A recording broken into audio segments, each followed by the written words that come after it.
We are live. There's probably a little bit of a delay, but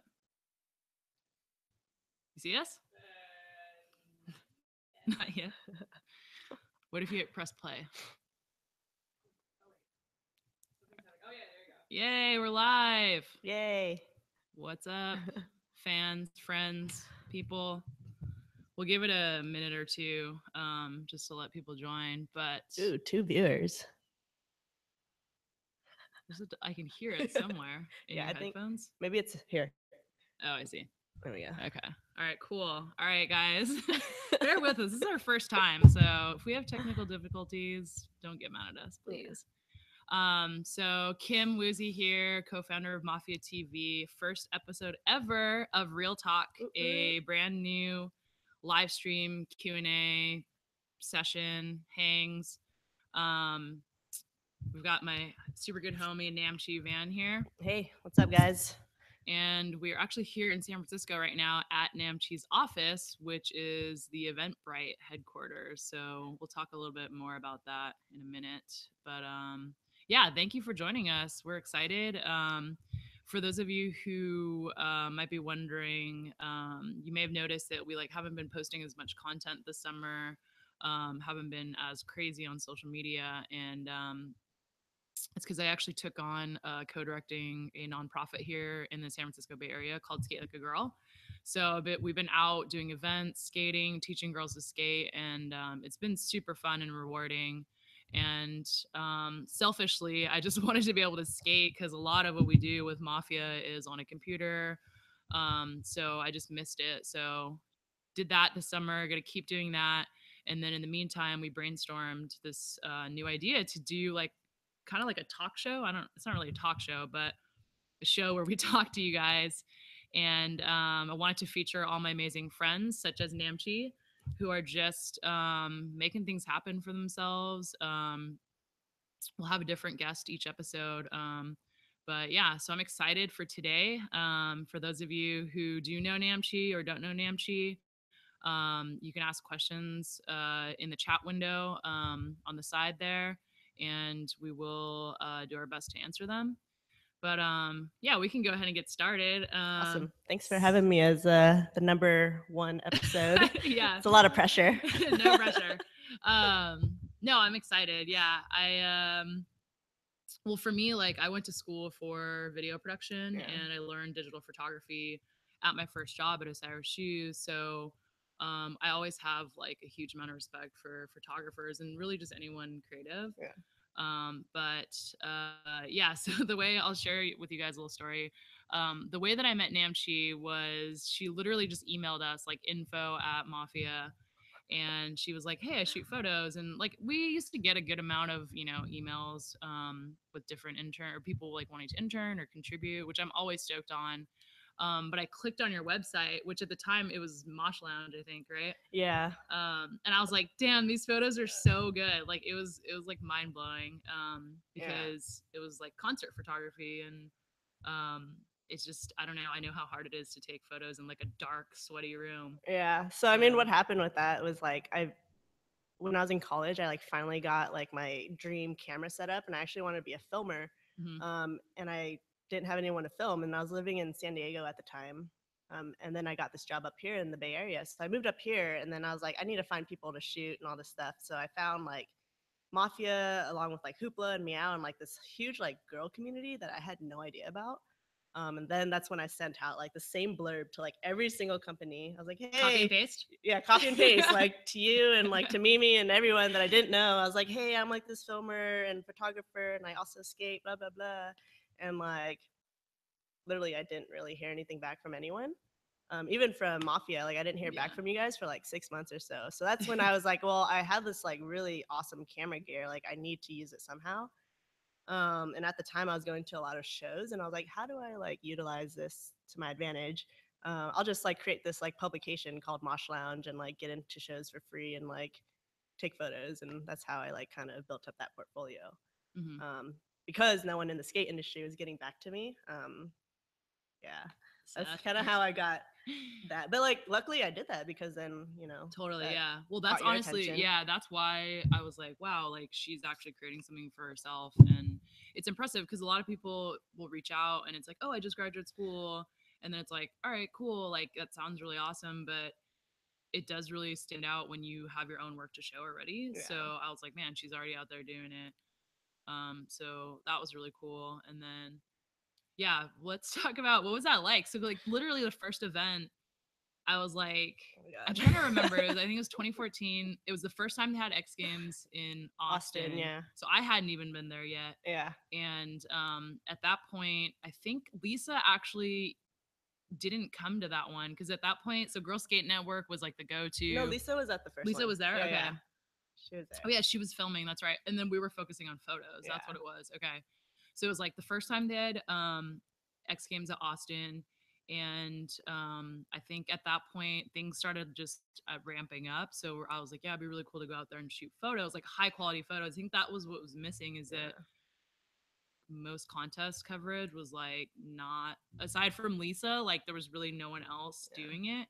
And I just felt like it'd be cool to like give, girl skateboarding that spotlight because they're just amazing skating goes down in practice. Actually, that's when like all the best skating happens. Yeah. And what you see for like this tiny highlight reel either on TV or on YouTube like doesn't really represent all the skating. So I was like, I was knew that I couldn't shoot photos by myself because like practice is nuts. It's like everyone's skating all at once. There's all this awesome stuff going down, Yeah. and it's everyone's on one course, so it's like hard to even like get the shot. Yeah. And the skaters are like trying to focus on practicing, so Right. we're not there to like shoot photos. So you kind of have to like work with them in the sense of like you don't want to get in their way, but at the same time you want to capture like some really good skateboarding because they're all there together. Yeah.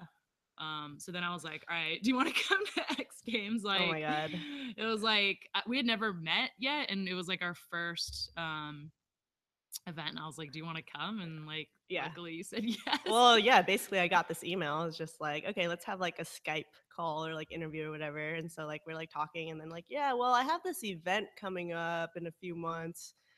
Um, do you want to shoot the X Games for us? I'm like, what? Yeah. Like I didn't even like hesitate. I was like, why wouldn't I? Like it was insane. Were you Like nervous? I Like was so coming into nervous. it? Oh my god, it was yeah, it was crazy. Like just flying out to Austin, never been there. And then just like stepping on the course for the first time was just like, whoa, there's actually pros skating around me and I actually have to shoot them. So it was like very intimidating also because one, I like didn't really shoot skateboarding. Like I shot like this random kid at the skate park, like that was Yeah. like my experience with shooting skateboarding. Yeah.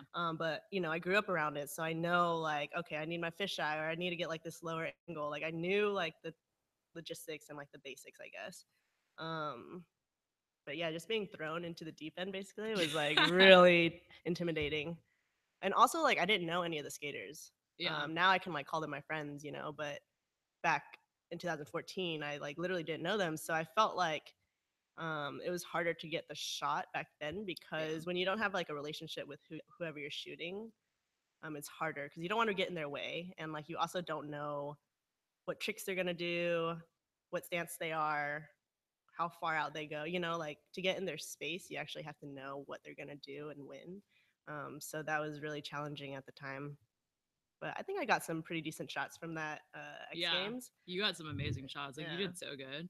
I will definitely say that I think the hardest thing going into that is not knowing anyone because it's one thing if it's like your friends and you're shooting them at a skate park, and it's another if it's like not only like the best people at their job Yeah. or just the best skaters, but also like it's an intense week and day for them. Like there's a lot Yeah. of pressure. They're nervous. So to kind of get in there and get photos when they don't even know who you are is like super intimidating. Like for Yeah. me, even personally, it took me like years to even like build up that relationship because it just is, I don't know, we're all just like awkward, Yeah. like shy nerds who are like I don't know, Yeah. so And it's like a lot of pressure also just because the skaters are really kind of on edge, I feel like, because yeah, they're competing and they're nervous and yeah, you feel that energy from them, so it's like, do you really want to ask them to try it again just to get that shot, or like do you want to just yeah, like stay on the sidelines and like run in there when you can? Like yeah, it's just like a lot of game planning and strategy and how to get that shot. So feeling it out too. yeah. It's like that fine balance of like getting an epic shot for them because you know that they're going to be grateful, and you also know that that's going to help elevate women's skateboarding as a whole, right? Because Yeah. like up until that point, like I said, there wasn't a lot of like professional coverage. Yeah. So you know, like you're doing it for the greater good, but at the same time, like it does like kind of mess up their flow when they Yeah. just are trying to skate. You know, Right. they only have and street league is intense because they only have like a small window of time to practice, and it's Mm. like a brand new course every time, and sometimes it's really awkward, and Yeah. there's everyone trying to skate at one time. So Yeah. And also like in Austin, like the first 2 years that I went, it was so hot. Like that yeah, was another thing to factor in, is just like you're out there sweating, and like they gave the women like the worst time of day to yeah, skate. It was like from like 1 to 3, and everyone's like literally dying. yeah. No shade, middle of the Or that day. one time it like started raining. Yeah, the Oh, weather it's is just horrible. gnarly in Austin. Yeah. All right, cool. Well, I actually want to like chat with you a little bit about like just let's go back into the day you were born. No, I'm Okay. just joking. Let me Um, remember that. no, just growing up, like where did you grow up? What was it like, you know, where you grew up? How did you find skateboarding? You know, what were you into? What were you like as a kid? A little baby Oh my Namchi. god, I was basically me, just miniature version. So yeah, no, I started skating. So I'm from, or I grew up in Palmdale, California, in the desert in SoCal. And I started skating probably in like third grade. My stepbrother had a skateboard, and like just from there, I would get like cheap mini Walmart boards and stuff like that. And then I think like in third or fourth grade, so my mom owns this dental office in Palmdale, and like 4 or 5 stores down, pharmacy opened up their first shop in the Antelope Valley.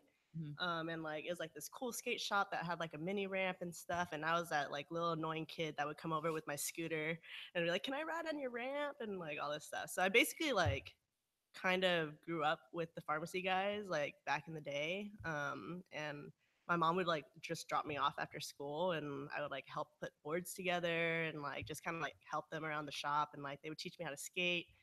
So it was like a really cool like community. I guess like I looked up to them as like my older brothers and stuff. And I remember like the team manager at the time, I was like in fifth grade. He was like, "You know what? I'm gonna make a B team for you. So like you could say you're Wait, sponsored by what? pharmacy." Yeah, yeah. So like Is that like good or bad? I don't know. Is that It were you wasn't like like offended I or don't know. I was like stoked? stoked because he's like, "Yeah, you can tell people BT. you're sponsored by pharmacy." And so like I would like be at the skate shop or the skate park and stuff, and people were like, "Are you sponsored?" You know, like how little boys are to like Yeah, girls. totally. And I'm like, "Yeah, I'm Can you sponsored. kickflip? I'm sponsored by pharmacy." And like I would like they would like take care of me and all this stuff. So it was really cool. Nice, Um, I think like they still take care of me when I go back and stuff, and like I want some product and whatnot, and nice. I always rep them. And If now you pharmacy has like multiple locations, Yeah, right? pharmacy is like growing. They have like Hollywood and Vegas, and you know.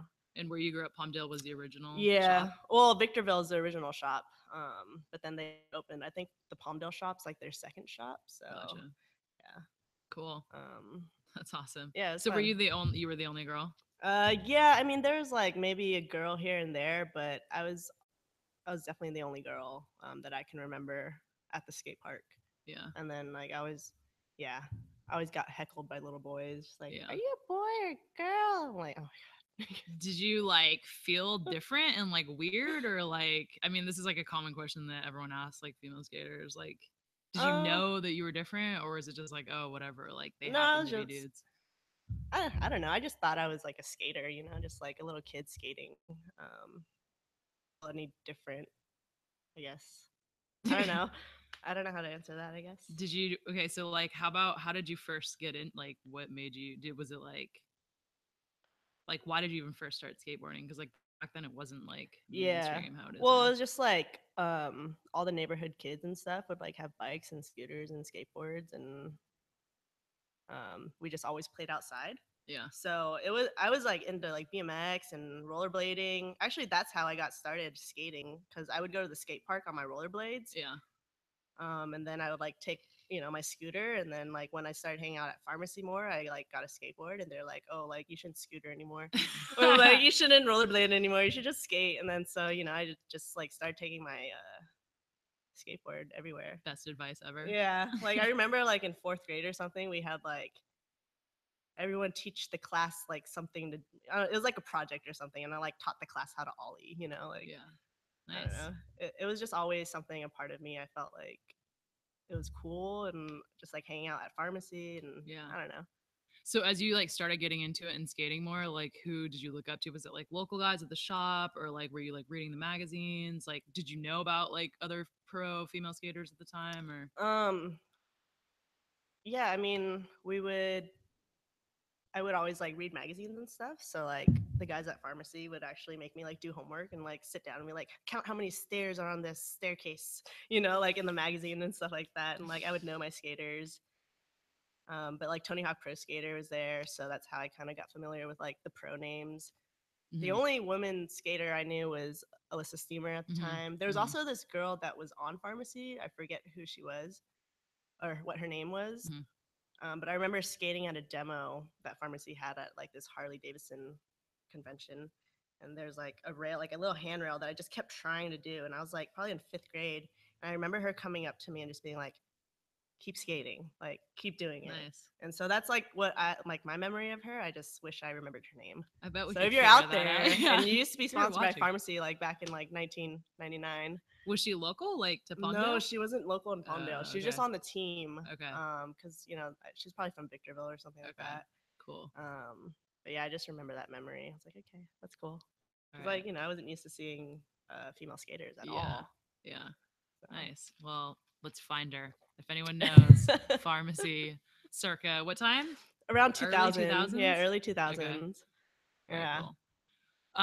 Okay, so now I want to ask you, what was it like being not only like obviously, back then there weren't a lot of girls that skate, but also being Asian, like were there other Asian dudes skating? Or again, is this just something that you were in a bubble so it didn't matter? It's just like, oh, whatever, we all skate. Or Yeah. did that play a role? So I was born in the Bay Area, but when I moved to Palmdale, it was a predominantly non-Asian area. So you have like Hispanics and African Americans and Caucasian people, but not a lot of Asian people like at all. Yeah. So also like my stepdad is white, so I kind of grew up with like my stepbrother and like my stepsisters and stuff. So I never really felt like out of place or anything. Got it. But no, there weren't any like Asian skaters like at all. Now that I think about it, Yeah. yeah, Maybe like day one song or yeah, something, like yeah, in the right, videos and the magazines. yeah, but definitely not in my Not hometown. in real life. Yeah. Yeah, like Willie Santos, Yeah. but True. he's like in San Diego. Um, Nice. Definitely no yeah, girls either. yeah, Like that was something I think, I mean, aside from I guess maybe like back in the day like Dogtown, yeah, like Peggy, but aside from that, I feel like there was for a while there was really like no like Asian female skaters. Definitely right, when I was growing up and like looking at the magazines, there weren't any. yeah, So yeah. But I never like really felt out of place or anything because of nice. my race. So That's I guess awesome. I'm fortunate for that. Yeah. Yeah, That's cool. So it sounded like race didn't really, it wasn't like a factor. It just was like, all right, like this is what we do. And like, we're just gonna go out and do whatever. And no, yeah, did yeah. anyone ever like give you like, okay, your family's Asian. Like, what's your background is I'm Vietnamese, Vietnamese. right? Yeah. And so did your relatives or anyone ever give you like shit for skating, being an Asian girl who skates? Um. Like, Yeah. Well, my mom has always like supported me from day one. She's always been like, whatever the boys can do. It was never like an Asian thing. It was more like a boy girl thing. okay, Whatever the boys can do, like you can do it too. She was always nice, like, you're independent. You're this woman. Like, you can do anything basically. awesome. I think my dad and grandparents were probably more like, why are you doing this? Like, you look like a boy, Hmm. or like, skateboarding's for boys, and like they see like my knees and my legs and stuff, and like Getting I all guess they don't scraped want up. me to get hurt, right? Yeah, So that was that. But I don't ever think they like ever not wanted me to skate. yeah. It was just always like, why are you doing that? Yeah. Well, so they saw that like it made you happy. So ultimately, they were like, all right, well, I guess if she Yeah. comes home bleeding, if that makes her happy, then Yeah. cool. It's funny. My grandpa will still be like, because he's like my friend on Facebook. So he'll like see like all these So like badass. skateboarding photos and then like videos of me skating, and then he'll like bring it up to my mom, be like, I saw her skating again, but like more like of a wow, I can't believe like you're actually doing that, and like Yeah. it's crazy that you can do that. kind of vibe more than like a, oh, you shouldn't be Like, doing what's wrong with that. you? Yeah. Okay, wait, like, hold up. So your grandpa's on Facebook. How old is he? Yeah, he is 87 or 88. Wow, Yeah, that's impressive. he's a Does he really use funny. mobile or laptop, He desktop? does both. Okay. And he'll put like the cutest like emojis. Like he types everything in Vietnamese, so I don't really understand it. I have to like do like the Facebook translate, and it's always wrong. But Tina, my girlfriend, like she can translate it for me. Nice. And he also does like these like little funny like big emojis that's just like miss you, love you. It's just like Aw, it's really precious. cute. It's cute. Yeah, I appreciate him commenting on all my photos That's sometimes. awesome. I swear, like emojis were invented for Asian males because, like, my dad, when emojis came out, my dad was like all about emojis. Like, he can't say like "I love you," but Yeah. he'll text my mom like heart, Oh my god. rose, It's like cute. heart, rose, and I like get that that's like easier for him Yeah. than like just saying "I love you." But Yeah. now he says "I love you," so that's cool. Yeah, that's good. um, okay, so you recently, well, not recently, but a few years ago, you went back to Vietnam for the first time. Yep. Tell me about that. Like, what was that Yeah. like? So Your photos were sick. thank you. Yeah, it was like my first time out of the country really. I mean I went to like Mexico when I was little, but I don't really count that. And I went with my mom and my aunt and uncle, Hmm. and it was really fun. I really enjoyed the food, and we stayed in Ho Chi Minh City for like a week, and then went up to Da Nang, which is like the beach area. Hmm. Um, That is that where your family is from? Ho Chi no, Minh. no, my family's from Dalat, which is like more central. Okay. But we were there. I kind of wish I got more of like a has like these friends that are really high up, and like we got like kind of chauffeured around, and it's kind of a more like, I don't know, Like a non like back. luxurious Yeah, it was a experience. luxurious Yeah. experience, right? So we went to like this 5-star hotel, and like we would stay in like these 5-star hotels and like eat really good food. But I kind of wish I was, more adventurous and like eating more street food and all this stuff. And I do want to go back and like experience it in like that kind of way where like I'm just like going from hostel to On hostel. more on the ground, like with the Yeah. locals. That's cool. You got like the 5 star. Right. It Like, was it was cool, and like what also was cool about it, like I brought my skateboard. Um and I remember you like introducing me to this guy named Andy. yeah, I think it was through. There's a crew of Someone, girls on yeah. that I'm friends with on Instagram. That are like basically Vietnamese female skaters, and I think Yeah.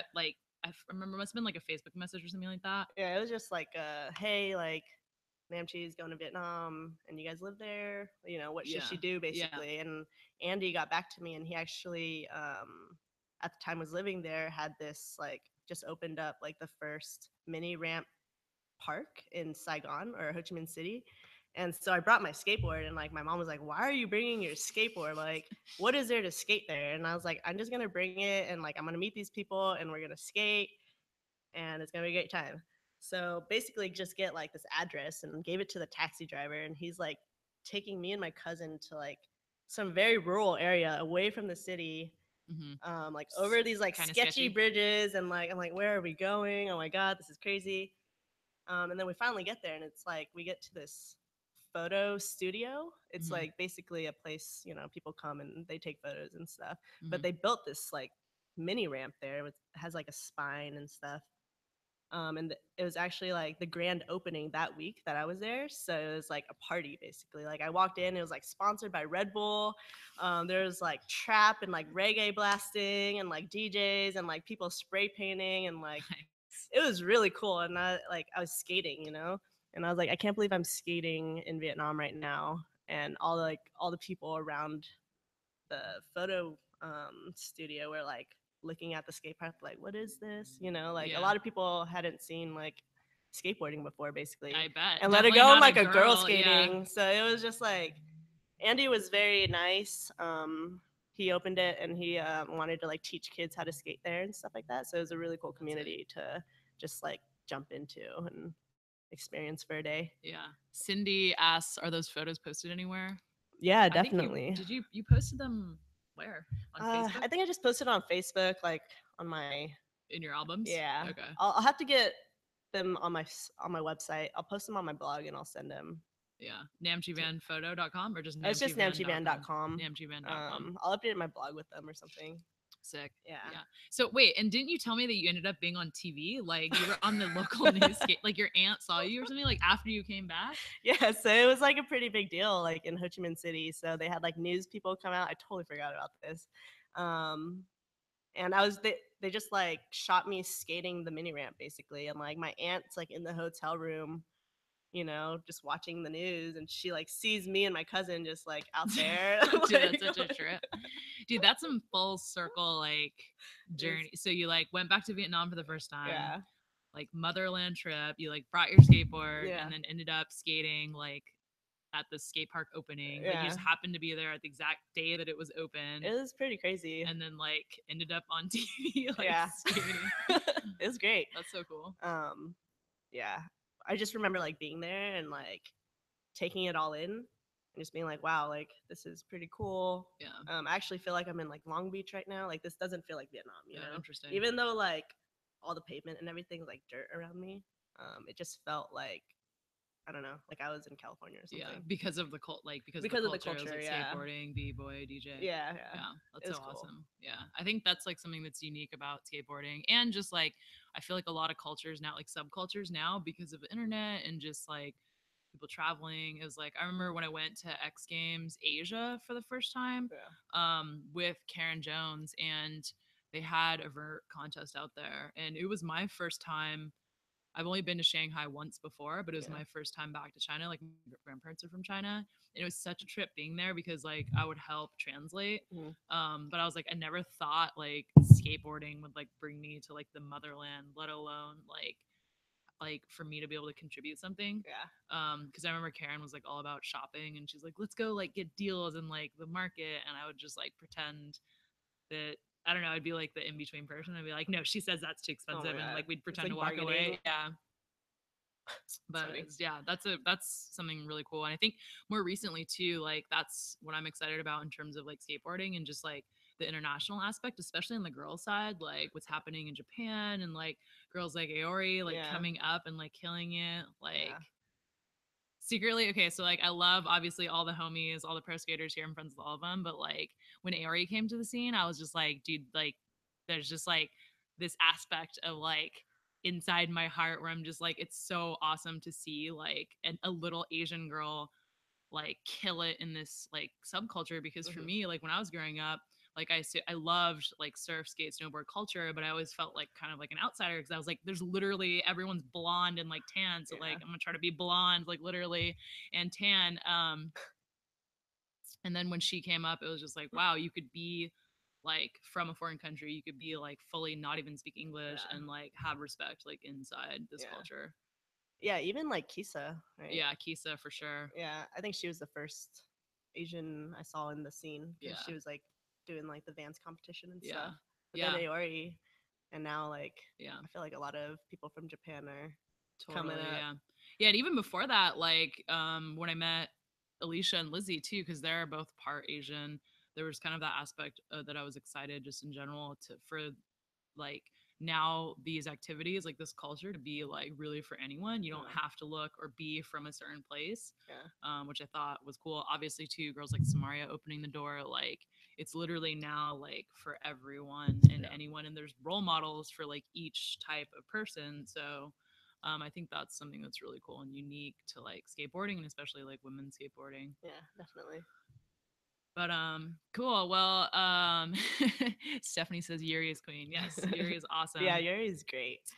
Yeah, if you guys have questions, definitely think of them and put them in the side, and we'll get to them towards the end, or we'll just get to them now. But all right, so let's talk about all right, let's talk about let's step away from skateboarding for a second. All right, so Okay. real talk, what is it like to be a software engineer in tech in San Francisco, right, at one of the top companies like right now? Like I don't know, it just seems like for those of you guys who like aren't from California, I mean, I think there's a lot of like just hype and buzz around like tech because like this is why people are the Bay Area is cracking, like cost of living is ridiculous, like rent and housing prices. Yeah.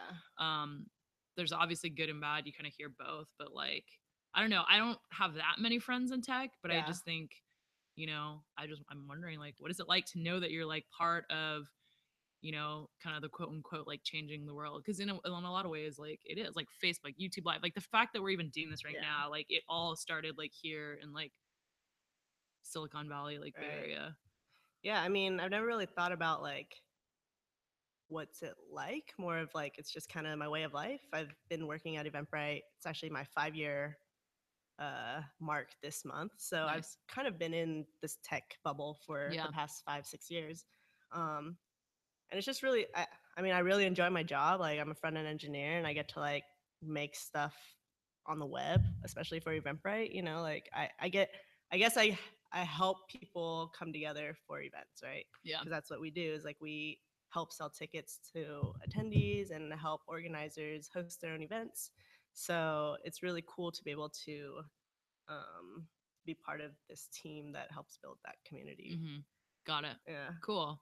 And so, how did you even end up here? Like, what was your path? Like, because I know you went to Yeah. school in San Diego, right? Yeah. So I went to the Art Institute. It's like a very non computer science path, but I basically went to the Art Institute for web design and interactive media. And that's kind of where I learned how to design and develop websites. And then graduating from that program, I was a developer at a web agency in San Diego, and so Mm-hmm. I worked there for like a year. And then I never like really thought about moving up to the Bay Area. Like I'm from here, kind of, but never really. I was like wanted to stay in San Diego for a little bit more. And then like a recruiter at Eventbrite hit me up on LinkedIn and was like, "Hey, like, how would you like to work for like a San Francisco startup?" And I'm like, "Oh, that's cool. I'll check it out." And at the time, Eventbrite was like still pretty small, but like it sounded familiar. Yeah. So they How many people basically was it back then? back then it was like around 100 people. Okay. Yeah. And So now, now with the Ticketfly accusation, we basically I think we're like around 800 or oh 900. wow, Yeah. crazy. So we've been growing.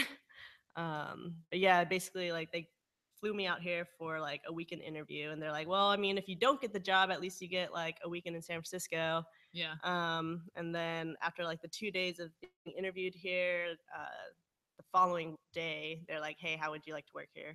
Wow. You can start whenever you want. So I And was like, how old are you at the time? I think I was like 22. So like fresh out of college. Yeah, so I graduated Nice. college at like 21. I was at Pint for like a year, and then I started here. And then I was like, all right, I'm gonna take a month off, and then I'm gonna move up here and live with my aunt in San Jose for like until can get grounded, I guess. Yeah. Yeah, it's been a great company to work for. Yeah. I mean, it's definitely like I don't know Silicon Valley. If you Yeah. watch that, you know, it's just The show. Yeah. yeah. It's like we have kegs and like free lunch every day, and like how could I not like it? You Yeah. know, there's a reason why I'm like still here and like I don't hate my job. Yeah, that's pretty rare Yeah, too, especially for like, I don't know, people our age and just like living in a big city. yeah, Like I don't actually meet that many people who are like, I love my job. yeah, So I feel like knowing, like seeing your experience, like I really get that it's like a rad company. And that's probably why they're successful too, is because yeah, the employees actually really do love their job. yeah, So definitely. Yeah, and like they allow me to like have my life. You know, it's like a really good work life balance. So like when I have to like fly out to the X Games or like Street League or something, you know, they're like really supportive and like we have unlimited paid time off. So that's like also another perk yeah. because I am able to go out and like shoot these events while still working Yeah. or while I work here still. Yeah. If that makes sense. No, yeah, that's Yeah. unique. I mean, most companies would just be like, sorry, you need to do this for us, instead of Yeah. being like, actually, cool, you want to do that with your life? Like, we support that. And Yeah. like, I can see how people end up like staying here and they stay happy. Yeah. It's also cool because like I can basically do my job from anywhere, you know, like I'm on the computer all day, I'm like coding, and the only thing I need is coffee and a good Wi Fi connection, you Connection. know? Nice. Yeah. So, So yeah, okay. Tell me a little bit because I don't know anything about engineering. Like, what exactly are you doing? Like, if you could explain it in like basic language. yeah. So if you go to, you know, like eventbrite.com and you see our interface, I'm basically like developing the user interface. Got it. So Through writing code. yeah, through Okay. writing codes. So it's like JavaScript, HTML, CSS. Those are like that's what I focus on. Mm-hmm. We have like people who do the back end like server stuff and Mhm. like we have designers who design the website, and so I work closely with designers just to help build the components on the page and like make them work and like talk to the servers and all that stuff. Got it. Yeah. That's pretty crazy. Yeah. There's like a lot more to it. Yeah. And I'm only one piece of the puzzle. So Yeah. Okay, so like software engineering, which is like coding essentially, skateboarding, photography, you're also really passionate about music. yeah. Like, how does a person end up having like all these hobbies and like being good at all of them? Like, Namchi's a really good skateboarder too, if you guys don't know that. Like, she kills it. Like, how do you, because usually it's like, okay, if you're an engineer, like, you're probably like a tech person, right? Like, you do things on the computer, like, you're not out Yeah.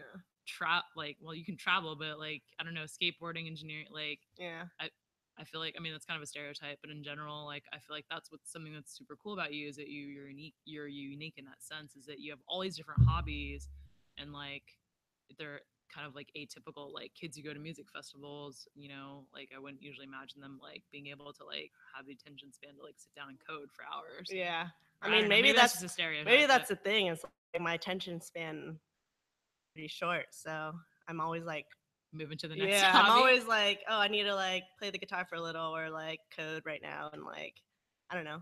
I also kind of, so I'm like the only child from my parents, so maybe Mhm. that has something to do with like always keeping myself busy or Yeah, like finding something to like express myself. yeah, yeah, And I feel like with all these things that you mentioned, like skateboarding, photography, music, and even like through coding, like I feel like it's a way to express myself because I'm like not the best with words, especially with like my emotions or how I'm feeling. So I think yeah, these things kind of level me out.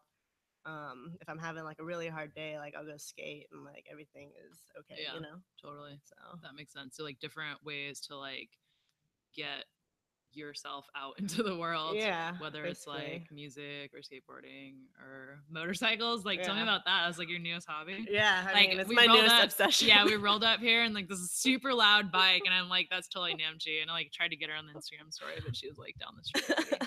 Yeah, I mean, I just got my license like a year ago, and so I've just been riding around the city, and it's like a lot better to commute Yeah. with the bike than like walking or taking muni. So But dude, isn't that scary? it Like, was, okay, first of all, the drivers here are horrible. yeah, Not horrible, but like there's just a lot of people here in the city, and Uber and Lyft drivers. It's like people who it's don't live bad. in the city driving here in the city. Yeah.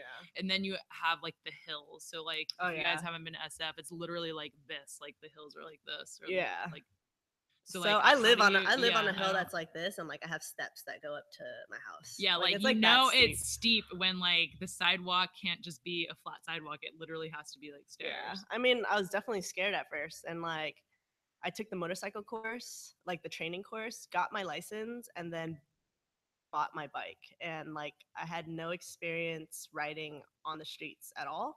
And I had to get You my started bike, out I in had to get SF. my bike home from SF Moto to like the Castro, which is like only 2 miles. But I literally like stalled like 20 times. I had to like stop at Dolores Park because I was like sweating and like Just really nervous. I was nervous. like, oh my God, I made it this far. Like, now how am I going to get up my hill? Oh you my know? god, that's It gnarly. was pretty crazy. But I think just practice like anything else, you Yeah, know, like not being scared, yeah, going out and like taking it slow. yeah, And I definitely like didn't take it out into like the main streets for a while. I yeah. was just like going up and down my neighborhood and stuff, Mhm. which is like very hilly. So I remember like the first time I stalled on a hill, that was also very comical. I was just like, oh my God, what do I do? There's like cars behind me. I'm like, okay, get off your bike, move it to the side, let them go. I was like, That's crazy. Yeah, it sounds intense. Okay, so I'm starting to notice like a pattern where like you're down to just get thrown in the dungeon, and yeah, like that's how you learn stuff and like excel, because it sounds like in every like a lot of aspects it was just like you saw an opportunity or you like had an interest in something, and then yeah, you decided to just like go for it and like yeah, not be worried that you like didn't know how to do it, or like that you didn't have all the answers or like a yeah. clear plan. Yeah, I mean, that's definitely kind of like how I've always looked at things. Hmm. I remember like one of my old boss, like back in college, he was pretty successful, and like he just taught me like you won't succeed until you fail, and that just kind of always like stuck with me. Yeah. And it's basically like, don't be scared to fail, Yeah. because you're going to fail no matter what. Like, you can't prevent it, Yeah. and it's gonna happen. So just go for it. Yeah. It's basically I'm like, totally the opposite. I'm yeah, like, I don't want to fail. And then I like realize that like prevents me from like doing things. yeah, Like with skating, even like I never really even like put effort into skating because I yeah, was like, well, first of all, I'm like surrounded by pro skaters all the time. So I'm yeah, like, that sucks. And then just the aspect of like not wanting to fail. But then, yeah, I totally get like that's super inspiring to yeah, like just be actually like embrace the failure so that you can like succeed and win and like have the good stuff. yeah, exactly. And like, it goes back to like that email I sent you and Meow and Hoopla and stuff. Like, Yeah. of course I was scared sending it out. Like, oh shit, like what if they reject me or whatever, like not get back to Or me. don't respond, Yeah, and which like is like that what always happened, happens. that Yeah, happened, but totally. then like it didn't, right? Like, Yeah. Yeah. so just gotta try. Yeah. I would say if you guys want advice about emails or reaching out, like honestly, it doesn't mean anything if someone doesn't reply. It just means that they didn't reply and they probably have like thousands of emails. Like I learned that too over time where I used to be like, why didn't this person email me back? Or they Yeah, like email me back like one word answers and I just be like, why are they so short? And like, I don't know. I would say just like keep going for it. Cause honestly, like the more you email, the more you're there, the more you like just create something for yourself. Like that's where like results happen and like yeah, action happens. Cause like I can't tell you how many times like I, when I first started in the industry, like emailing people and being worried and like spending an hour like toiling over like should I say this or this, and yeah, now I'm just like screw it, I'm just gonna hit send and like whatever happens, yeah. like And at also, least I'm going for networking it. is like key in Yeah, any industry. Skateboarding and yeah, like the tech field. yeah, Networking is definitely how you get places or yeah. like get what you want. Yeah. Well, if like you're a cool person or a fun, you don't even have to be cool. If you're just fun or like someone who like is a good person that people like want to be around, like if Yeah, you can like get that across to someone that they're gonna want to like bring you in and like have you be part of the crew. But yeah, if you like, have an ego or you're like kind of maybe like I don't know, like not I don't know what it is, but like if you can show people that you're like someone that's like a contribution to the team, then like people just want people around because ultimately like we're all spending time. Like if I invited you to like X Games Austin and you were like a huge dick, I'd be like, I don't know, yeah, but like I met you and I could tell that you were like chill. So I'm like, all right, she seems chill. Like she could go with the flow because like a lot of it is just going with the flow. Like you don't know what's gonna happen. Like yeah, shit might hit the fan. Like you just never know. So yeah. um sweet. Let's see. Do we So, have any questions? yeah, Cindy, how did you decide you wanted to get into that field rather than other things you're passionate about? Awesome question. Yeah, so I was going to school and I was actually debating if I wanted to be a web designer or a web developer, because at the time I was like, oh, I could do both. But then like after like freelance projects and actually like working and interning, I was like, actually I should probably choose one or the other, because you could be like good at both of them, or you can be great and really good at one of them and like have that other skill. And so it was just kind of like the internships that I had, and like the first jobs that I had were more geared towards like software development and like coding and stuff, because everyone needs a coder, right? And so that's basically how I got thrown into it, or like it just kind of chose its path for me. Um, so yeah, once I started like working at the web agency, I just started doing a lot more front end development. And then from there, here at Eventbrite, just like always coding. Yeah. And I mean, I don't really design much anymore, which is kind of a shame, because I really enjoyed designing. Like my logo from when I graduated is pretty cool. I'll have to like share that with you guys. But it's like a cursor with like my initials in it. I mean, I thought it was cool. So, and then like if you go to like moshlounge.com, like That logo is cool. yeah, I Yeah. did that logo and like that website. I basically designed and coded it all myself. So it's cool to like have both skills and like know your way around how to design something. But I'd rather like, now that I'm like working in tech and like I see how the process is, I would actually rather be a developer, because designing's hard, especially for people.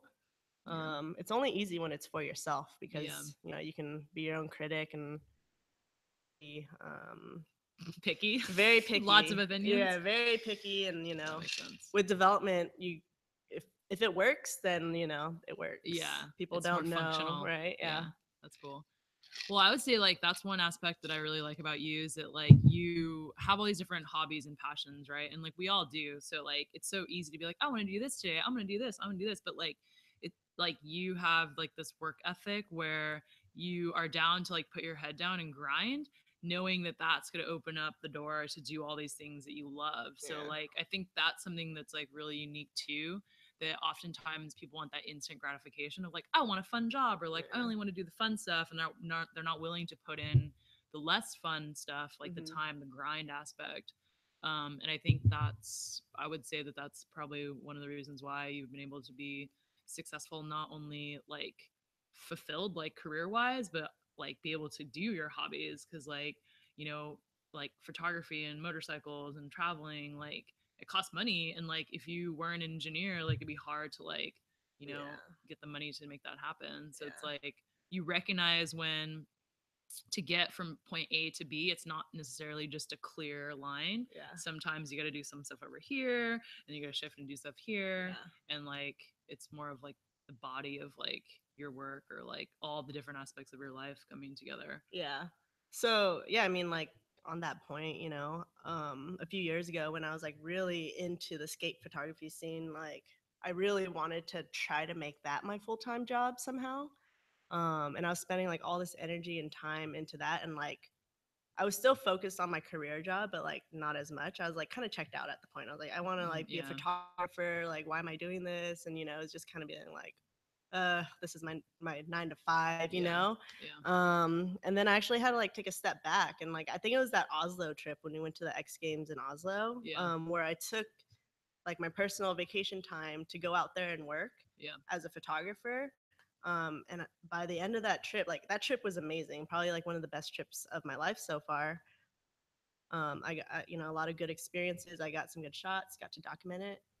Of it, I had to go right back to Back to work, work. and I Yeah, was so burnt out. yeah, I had to like take a step back and be like, well, you know what? I need to actually focus on my career job because this is what's allowing me to go to these places yeah, and do all these yeah, things. yeah, I need to take a step back and like focus on how to progress in that area.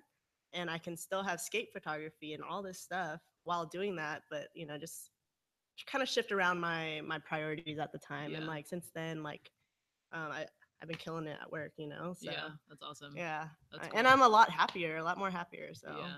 I would say that's one thing that I've learned too personally is like sometimes some what you love, like your fun or your hobby is like when you try to turn that into work, then it does become work. And yeah, so you lose a part of that. So in a lot of ways, like advice that I would have now is like sometimes like if something is really fun and like dear to your heart, like you can just keep it that way and you'll be able to like potentially open doors into career or not, but like it still like you still have that spot for it like in your life, which I think is really valuable because for a lot of people like a lot of people don't even have that. So like to have that and then to keep it, it's the same conversation when we talk to like pro skaters. yeah, Like when you start like paying your rent and putting food on the table because of skateboarding, it definitely like alters that relationship a little bit. yeah, I would say anything with like creative is the same thing. yeah, So it's kind of like definitely, finding that balance, and then like part of it is just like letting go. Sometimes, like if you yeah, do turn, like I have friends that are photographers, like right that like shoot weddings. It's like that's a great paycheck, and you just have to let go of a little bit of like the creative aspect, or yeah, not the creative aspect, but you have to let go of like your relationship with photography to know that like this is a job. Like right, that side of it is a job. yeah. And I So never want photography to like feel like a job, you yeah, know. yeah, So yeah, I'm just trying to keep sane by doing my job and shooting events when I like can or yeah, have the time to. totally. So like that's why I shot like the past street league last month. Yeah, And I was like, hey, I want to shoot it because like I miss it. And it's yeah, like I don't even like I don't know. I just want to be out there with my friends, and like see everyone and like hang out. And that's like the part that I miss the most. yeah, Yeah. totally. It's like we wish we could all just get paid to hang out all the Yeah, time. exactly. But like I think that comes through in your photography too. Like when you're there for fun and it is fun Yeah. and like it's your homies, like it shows in the photos, Yeah. right? It's not like you're there on an assignment. It's like you're there just documenting Yeah. like moments in your friend's life, and Yeah. like so I think sometimes the struggle is like how do you go from something that's like task oriented, and like somehow combine the passion and the task. Mhm. which I could relate to too. Like honestly, that's why for this summer, like I did step away from like with Mafia creating content and the tunnel vision. I like need to step away from it Yeah. to like just get out there and skate and like be with girls who are learning to skate and Yeah. like me improving my skating because I just felt like why am I even doing this if I don't even get to like be a participant of like what we're marketing or what we're promoting or like spotlighting, right? Mm-hmm. So Yeah. um cool. Miko asks, who's your favorite metal band? That's a question for Namchi. Yeah. I don't know. I have a lot of favorite bands. I would say one right now would probably be like August Burns Red. They just came out with a really sick new album, so you should check that out. Thanks for the Uh, question, Miko. Appreciate it. Shout out to the husband on the YouTube comments asking super relevant questions. yeah, no, that's fine. All right, let's see what else.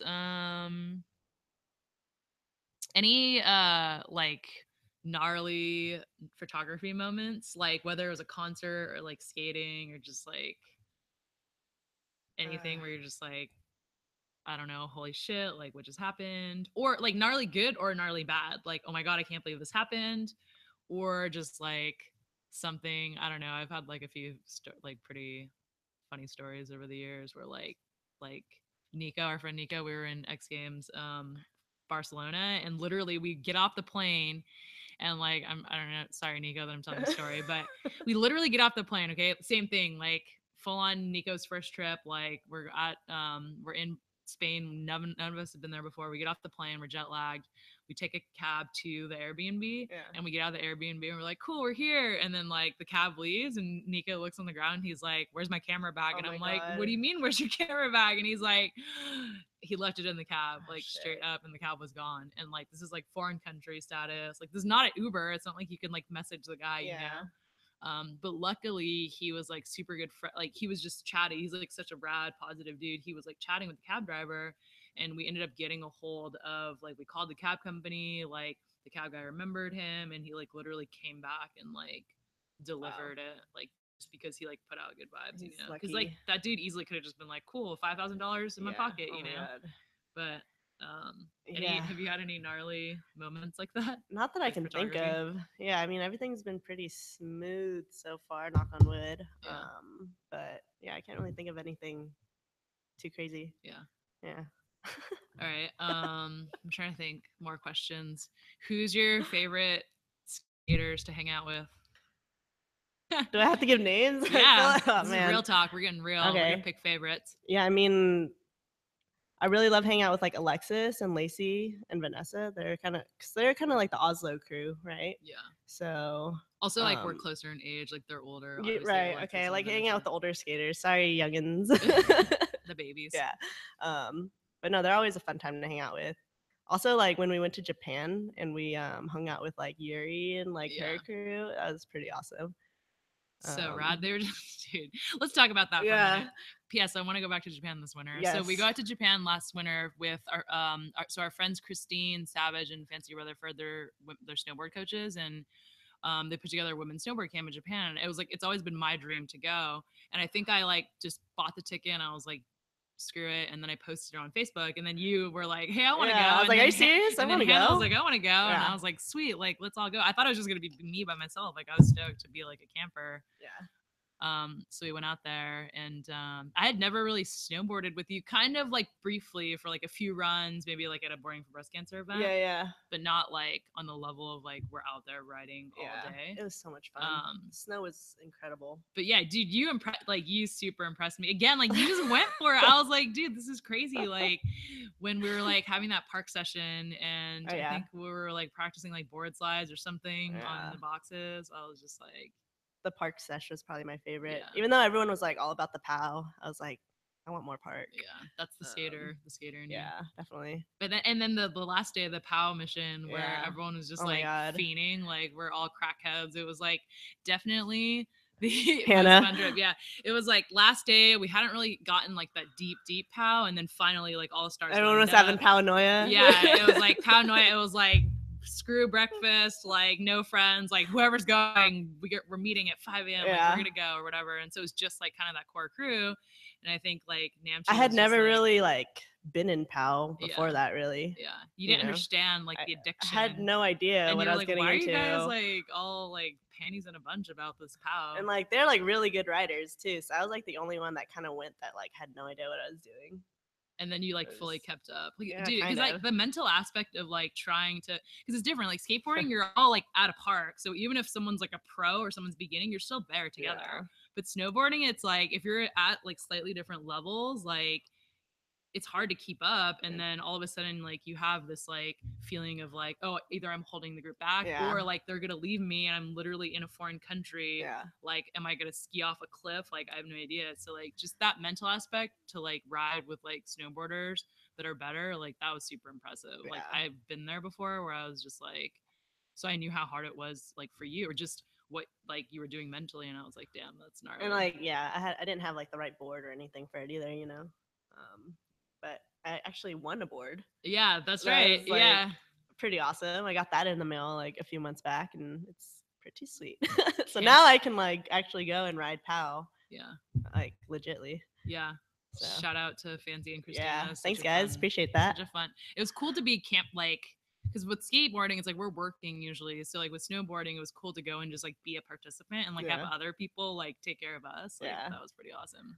And then we spent a few days in Tokyo after that and met Yeah. up with Yuri and her group of friends and went to Quit Your Day Job, probably like my sixth Quit Your Day Job Premiere. premiere that I've been to. But it was really cool to just be at something like that in Japan, you know, kind of Yeah. like the whole thing in Vietnam or like Oslo, you know, just like taking skateboarding and like being in a foreign country. Yeah. And Totally. everyone was super accommodating. They like took us out to dinner. Yeah, and they And just started ordering beers. yeah, That's like if you guys go to Japan, like, and you have like friends or like definitely like find people in the local scene. Like that's just the standard culture. They're it was so great. nice, and they're just like beers for everyone. And like Yeah. before you even finish yours, they're like another round of Yeah. beers. And at the end of dinner, you're just like at this table full of like so many beers and like delicious Just food. like eating hearts and gizzards and stuff. Like, that was my favorite part. Gnarly stuff. Yeah, Yeah. you're into eating crazy shit. Yeah, I was definitely into that. Nice. Yeah, that was fun. Hannah has a question. Gnarliest slam injury on a skateboard or snowboard?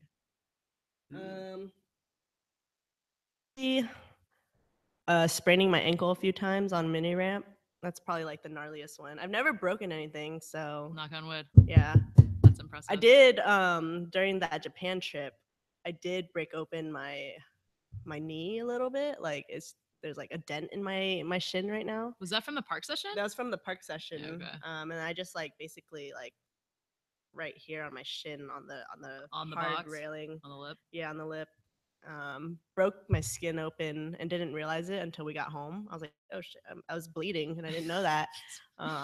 You're like, whatever. Yeah, very similar story on my other shin, but with like a handrail on skateboarding with when I was younger. Don't have a lot of feeling in my shins. I Shin lost a guards? lot of nerve damage from that, but yeah. So that's impressive though. No broken bones. Yeah, no broken bones. Luckily. Oh yeah, she remembers that. All right. Well, we just have a few minutes left. If anyone else has any questions, fire away. My question for you is, where do you see yourself in like 10 years? 10 years, Jesus. You're like, Wow. trying to think about tomorrow. Yeah. Hopefully, I have no idea. Hopefully skating Still still. skating? Yeah, hopefully still doing the same stuff I'm doing today. Just, you know, more successful. I like see a family and maybe like a house. I would like to own a house one day. Store all your toys. Yeah, basically. Have a skate park. That's my goal. 10-year goal to If you have a stay in house tech with as a an skate yeah, park. Yeah. if you stay in tech as an engineer, you'll definitely have a house with a Yeah. skate park, maybe a movie theater. It's hard in the Bay Area, but you know, that's a good goal to have. Yeah, totally. But I'll be what, like 37, so Yeah. How old are you now? 27. All right. Yeah. Yeah.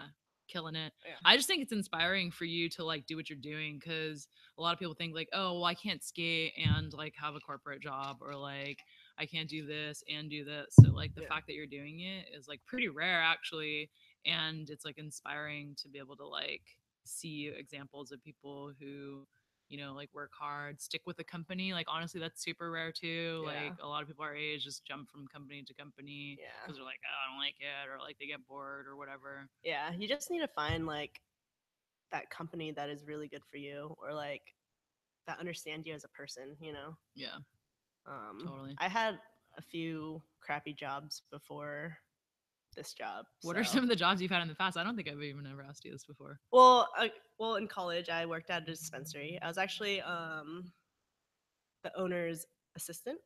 Nice. So he like owned like a hydro store and like a few dispensaries, and like I was his assistant. But then like right out of college, I like worked as a web developer for like this like financial agency Okay. where like I wasn't allowed to wear a t-shirt or like jeans. You had to wear like a button Yeah, up, well, I had like no. business At casual. that time, I was like very like, what is my business casual attire? So it was like very like Banana Republic, like God, that's the almost worst. mini, like not mini skirt, like pin skirt status Oh yeah. almost, but you know, like it's like very horrible work clothes that I never want to wear again. Um, that was probably the That's worst job I hilarious. had because I couldn't be myself, and Yeah. like you know, I was like surrounded by a lot of older people Yeah. that didn't really understand our generation. So Gotcha. yeah, let's see. Stephanie asks, how do you handle some of the tougher aspects of what you're doing with your career and personal goals, be it lack of support, general hardships, if any? Nope, no hardships. Namji's life is super easy and fun. I'm just joking. I mean, really, just like surround yourself, or I surround myself with like positive people, and like my friends are awesome out here, so they've always like supported me and helped me through any tough time. My girlfriend also is very helpful when I'm going through a tough time. You know, my life's not like the most easy sometimes. I've had a lot of like issues and stuff like that that people don't really know about. So just having that support system uh, really helps me out. Also, like my parents are awesome. I can always go to them and talk to them about anything.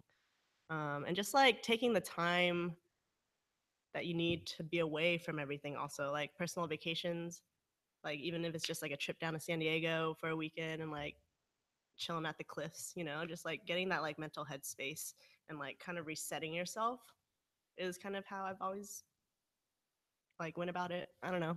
I That's have a few awesome. trips coming up that are like much needed. Yeah. So it's just like taking the time to, I don't know. Finding a healthy balance for everything, Yeah. like working hard, but also like taking the Yeah. time to relax. And like Exactly. your friend crew, like that was like the first time I met your friends, Yeah, like on they're your birthday. awesome. I love my friends. Fam Yeah, status. I was like, definitely. if I was 27, I want to be a part of your friend crew. Yeah. But yeah, I think that's crucial. Like whether it's inside a skate or outside a skate, to have like just a group of people who like literally like ride or die, like they're your family, Yeah. in the sense that you've like been through a lot together, you do things together. I think Yeah. at that age, like that's pretty crucial. Like I Yeah. definitely had that when I was that age. Yeah. But Even like riding my bike around is pretty awesome. Like when I'm just like having a bad day or something, I'll go on a ride to the beach and like, you know, it's yeah. pretty chill. So, Probably try new things. Like you're always doing something new. So yeah. like that's a part of it. I would say that from like an outsider perspective, like Hmm. you have always have a new hobby that you're pursuing. So it keeps you kind of like a begin. You're always a beginner and Yeah, just like stay busy, you know, yeah, like find that happiness in whatever it is. yeah, cool. Cool.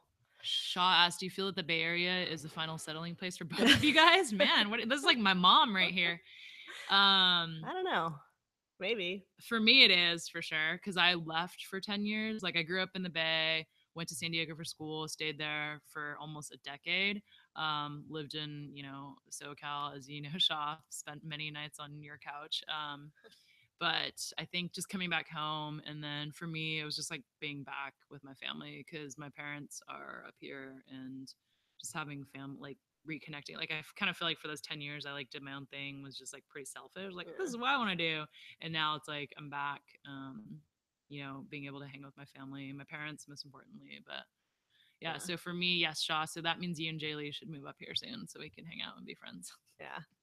I could see it being a settling place. You know, both of mine and Tina's family are both from San Jose, so we have a lot of family there. Her entire family's there, but my mom is actually in SoCal. Um, and like my little sister is graduating high school soon, so like I feel like once she goes to college, I might want to move back down to SoCal just to be closer. But we'll see. You know, maybe she'll move up here. We can all Dude, but find the it. Asian food, what are you I gonna do? know, I know. That's the thing. Like, there's not a lot of good Asian food down there where I'm from. There's some in the pockets, Eh, but it's not like here. yeah. But there are good burritos if you get back to San Diego. Yeah, I know. I would love to live in San Diego again, though. But that could be like a retiring, like when I'm like 60, retired place. Nice with the skate park. Yeah, That's with the skate perfect. with the skate You're gonna park, need yes. sun because, like, yeah, Yeah. awesome. Kelly, Kelly, what's up, Kelly? What do you know now that you wish you could tell your younger self? Sierra. Sierra's my old college roommate. oh nice. Um, just be yourself, you know? That's Not a cliche answer yeah. at all. No, like just don't be afraid to be who you are. Embrace it. You guys know what I'm talking about. Keeping it real, keeping it All real right. talk. Yeah. All right. Any other last questions? It is 3:04 now, so we are probably gonna wrap up in the next minute or so. But yeah, we really appreciate you guys joining. Yeah, This has thank been you. fun. This is like the first time we've done this, and I don't know. I just have amazing friends like Namchi, and I want to share your story and your successes and your struggles with everyone. Yeah, Just thank you. I appreciate you yeah, having me. like my end goal is for like us to, I don't know, connect, like talk, because I feel like it's so easy to get lost in Instagram and Facebook and Yeah. like even for me talking to you, it's like I follow you on Instagram obviously, and I know what you and Tina are doing. It's like, oh, Yeah. they went camping, oh, they went to the festival, but like there's something about just like actually talking and catching up that like I really miss. And I think like I want to share that with you guys too, like around the world, just tuning in to like eventually where my goal for the show is where you guys can not just comment and chat, but like through like Google Hangouts, you'll be able to like I think patch in through a screen so we can like see you too and you can talk to us. Yeah, appreciate you having me. Yeah, It was a you're good first welcome. episode. Thanks for Yeah. tuning in, guys. Yeah, thank you guys. And we definitely stay tuned for the next episode. It's going to be with Kristen Ebeling, who's also one of our really good friends. She's an amazing human as well. So we'll be posting the info on our Facebook page, Instagram. We'll do a little announcement here on the YouTube channel as well.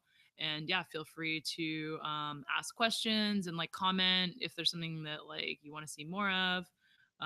Yeah, thanks again for everyone that tuned in.